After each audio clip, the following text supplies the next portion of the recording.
Hello guys, welcome to my channel. Today in this video I'm going to show you how to fix when you're unable to install Microsoft PowerToys on Microsoft Store because of this error, that is something went wrong, 0x80070005. Now to fix it, if you're unable to install it from store, in that case you can go to Microsoft website. The link is provided in the video description, so you can open this link in a browser. It will take you to Microsoft website. Over here you can see install PowerToys. Now scroll down, here you can see install with Windows executable file. Now you can click on install PowerToys on Microsoft website, and then you will see the exe file at the very top. You can download this exe file,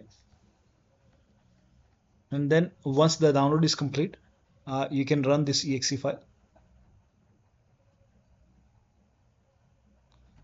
and then you can follow the on-screen instruction to install. In my case it is already installed, so you will see install button, hit install, and then you should be able to launch PowerToys on your Windows computer. So that'll be all. Thank you so much for your time, and please like this video and subscribe to my channel.